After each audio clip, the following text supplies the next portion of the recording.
Hello प्यारे बच्चों, कैसे हैं आप लोग। उम्मीद करते हैं कि बहुत अच्छे से होंगे और अपने पढ़ाई को एकदम बेहतरीन तरीका से कर रहे होंगे।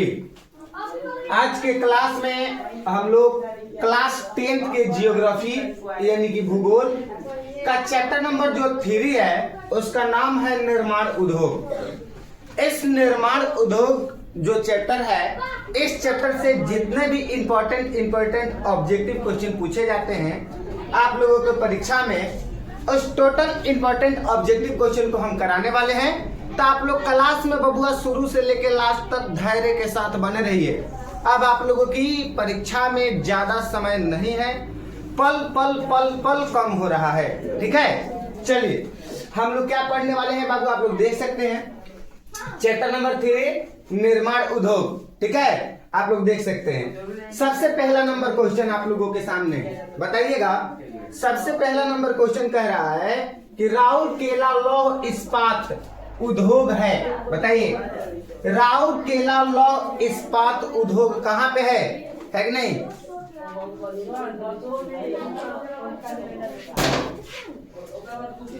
राउरकेला लौह इस्पात उद्योग है, कहाँ पे है बता दीजिए। तो आप लोग याद रखेंगे उड़ीसा में है। कहाँ पे है बाबू, उड़ीसा में है। आप लोग अच्छे से याद रखेंगे, ठीक है।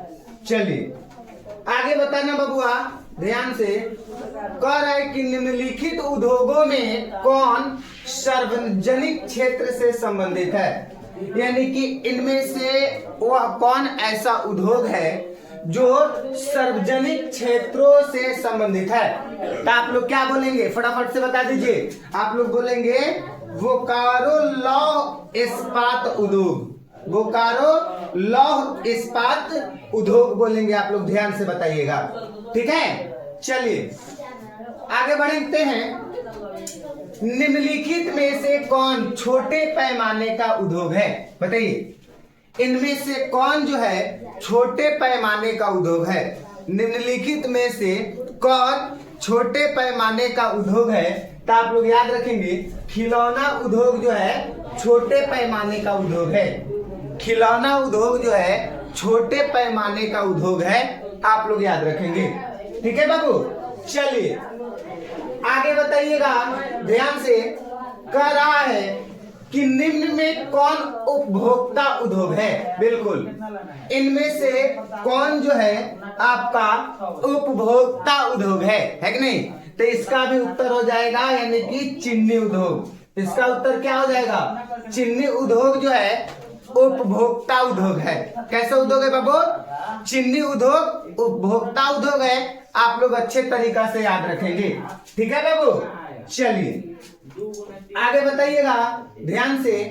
कह रहा है क्या कह रहा है, कह रहा है कि बोकारो इस्पात संयंत्र, क्या कह रहा है बाबू, बोकारो इस्पात संयंत्र किस देश के सहयोग से खोला गया। बिल्कुल बोकारो इस्पात संयंत्र किस देश के सहयोग से खोला गया। तो आप लोग याद रखेंगे कि रूस देश के सहयोग से खोला गया था। किस देश के सहयोग से खोला गया था बाबू, रूस देश के सहयोग से खोला गया था। आप लोग याद रखेंगे, ठीक है। चलिए आगे बताइएगा ध्यान से।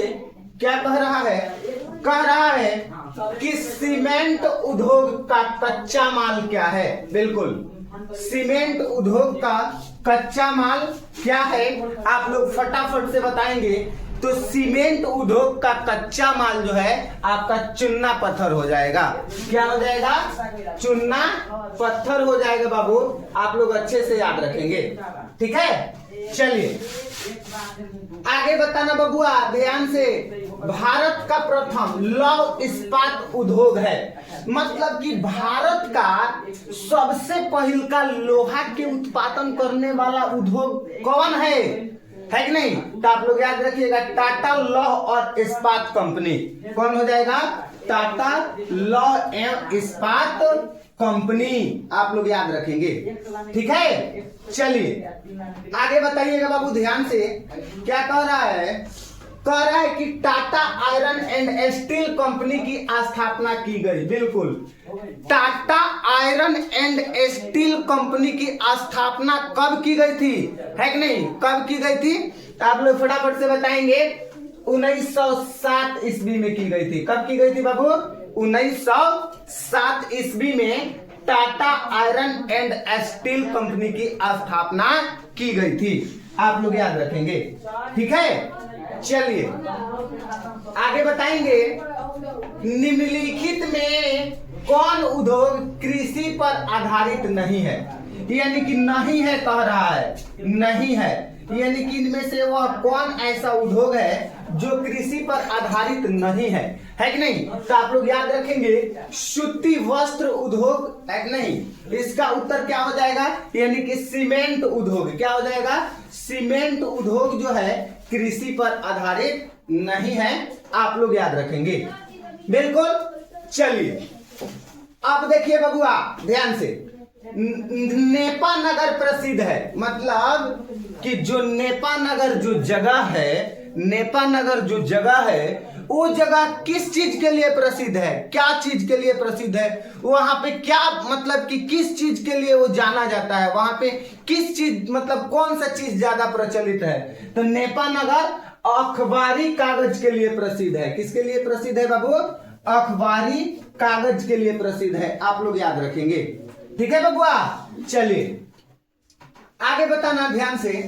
कह रहा है कि सिंदरी, क्या कह रहा है बाबू? सिंदरी किस उद्योग के लिए जाना जाता है? मतलब कि जो सिंदरी है वो सिंदरी कमना उद्योग के लिए जाना जाता है।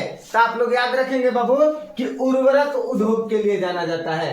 सिंदरी किस उद्योग के लिए जाना जाता है बबुआ? तो उर्वरक उद्योग के लिए सिंदरी को जाना जाता है। आप लोग अच्छे तरीका से याद रखेंगे। आगे बताइएगा बाबू, सिलिकॉन शहर के नाम से कौन प्रसिद्ध है? मतलब हैदराबाद, बेंगलुरु, पूना, अहमदाबाद, इनमें से सिलिकॉन शहर के नाम से कौन प्रसिद्ध है? कौन सिलिकॉन शहर के नाम से प्रसिद्ध है? तो आप लोग याद रखेंगे कि सिलिकॉन शहर के नाम से बबुआ बेंगलुरु प्रसिद्ध है। कौन प्रसिद्ध है सिलिकॉन शहर के नाम से? तो बेंगलुरु प्रसिद्ध है। आप लोग याद रखेंगे। चलिए अब देखिए बबुआ ध्यान से, निम्न में से कौन कृषि आधारित उद्योग नहीं है? बिल्कुल एकदम आसान क्वेश्चन है जो कि आप लोगों को करा दिए हैं अभी नवीन, एक पहले 2-4 गो क्वेश्चन के पहले कराए हैं। यानी कि निम्न में से कौन कृषि आधारित उद्योग नहीं है? तो आप लोग याद रखेंगे कि सीमेंट उद्योग हो जाएगा। क्या हो जाएगा बाबू? सीमेंट उद्योग हो जाएगा। आप लोग अच्छे तरीका से याद रखिएगा। चलिए आगे बताएंगे दोस्त, अच्छे से बताइएगा ध्यान से। देखिए क्या कह रहा है, कह रहा है कि विश्व की प्रथम पेपर मिल की स्थापना हुई थी। मतलब कि जो विश्व की सबसे प्रथम पेपर मिल जो है उनकी स्थापना कहाँ हुई थी? किस जगह पे हुई थी बबुआ? तो आप लोग याद रखेंगे जर्मनी में हुई थी। कहाँ पे हुई थी? तो जर्मनी में हुई थी। आप लोग याद रखेंगे, ठीक है। चलिए आगे बढ़ते हैं, ध्यान दीजिएगा। कह रहा है कि ब्रिटेन के सहयोग से कहां लौह इस्पात उद्योग बनाया गया? ब्रिटेन के सहयोग से कहां पे लौह इस्पात उद्योग बनाया गया? तो आप लोग याद रखिएगा बाबू दुर्गापुर में। कहां पे? तो दुर्गापुर में। सेलम पर बहुत सारा लड़का टिक करते हैं जो कि गलत हो जाएगा, ठीक है। दुर्गापुर आप लोग याद रखिएगा। ब्रिटेन के सहयोग से कहां पर लौह इस्पात उद्योग बनाया गया है? तो आप लोग याद रखेंगे बाबू कि ब्रिटेन के सहयोग से दुर्गापुर में लौह इस्पात क्या संयंत्र बनाया गया है, लौह इस्पात उद्योग बनाया गया है। आप लोग याद रखेंगे, बिल्कुल। चलिए आगे देखते हैं क्या कह रहा है, ध्यान से। कह रहा है कि हुगली औद्योगिक प्रसिद्ध का केंद्र है। मतलब कि जो हुगली है कौना औद्योगिक प्रदेश का केंद्र है कि नहीं? तो इसका उत्तर हो जाएगा कोलकाता हावड़ा। क्या हो जाएगा? कोलकाता हावड़ा इसका उत्तर हो जाएगा। आप लोग याद रखेंगे, ठीक है। चलिए आगे बताएंगे दोस्त अच्छे से। क्या कह रहा है? कह रहा है कि भारत का पहला सीमेंट संयंत्र कहां स्थापित हुआ। मतलब भारत का सबसे पहला सीमेंट संयंत्र है कि नहीं, कहां पे स्थापित हुआ था? तो आप लोग याद रखेंगे कि भारत का सबसे पहला सीमेंट संयंत्र जो है वो आपका चेन्नई में स्थापित हुआ था। कहां पे स्थापित हुआ था बबुआ? चेन्नई में स्थापित हुआ था। आप लोग याद रखेंगे, ठीक है। चलिए आगे बढ़ते हैं, ध्यान दीजिएगा। नेक्स्ट क्वेश्चन कह रहा है कि भारत का बर्मिंघम किस शहर को कहा जाता है? मतलब कि भारत का जो बर्मिंघम है वो मतलब कमना शहर को कहते हैं बबुआ?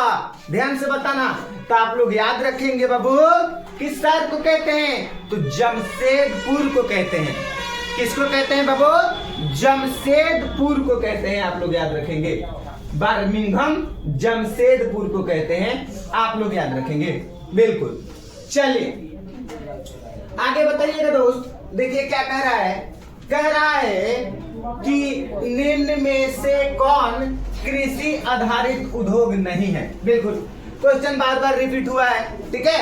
यानी कि निम्न में से कौन कृषि आधारित उद्योग नहीं है? तो आप लोग क्या याद रखेंगे बाबू? सीमेंट उद्योग, है कि नहीं? क्या याद रखेंगे? सीमेंट उद्योग आपका कृषि आधारित उद्योग नहीं है। इसका ऑप्शन नंबर सी हो जाएगा, ठीक है। एक एक प्रश्न को आप लोग याद करेंगे। इस चैप्टर नंबर जो 3 है, जिसका नाम निर्माण उद्योग निर्माण है कि नहीं, इस चैप्टर से जितने भी इंपॉर्टेंट ऑब्जेक्टिव है, जितने भी मेन ऑब्जेक्टिव है, हम करवा दिए हैं। तो आप लोग एक एक प्रश्न को बढ़िया तरीका से याद कर लीजिएगा, ठीक है। इससे मतलब इस चैप्टर से अगर कोई प्रश्न पूछा जाएगा तो इससे बाहर नहीं पूछा जाएगा, है कि नहीं। मतलब कि जो मेन ऑब्जेक्टिव है, जो परीक्षा में पूछे जाते हैं, जो परीक्षा की दृष्टि से काफी ज्यादा इंपॉर्टेंट है, एक एक प्रश्न को हम करा दिए हैं। तो आप लोग इतना प्रश्न को रिवीजन कर लीजिएगा, बेहतरीन तरीका से याद कर लीजिएगा। इस चैप्टर से 2 से 3 ऑब्जेक्टिव पूछे जाते हैं। अगर आप लोग इसको क्लियर करते हैं तो आप लोग अपने एग्जाम में जाएंगे तो आप लोग अच्छा करेंगे। इसमें से एक प्रश्न, कोई भी प्रश्न आएगा ही आएगा, 2 या 3 प्रश्न, ठीक है। मिलते हैं अगले क्लास में, तब तक सभी प्यारे बच्चों को नमस्कार, जय हिंद।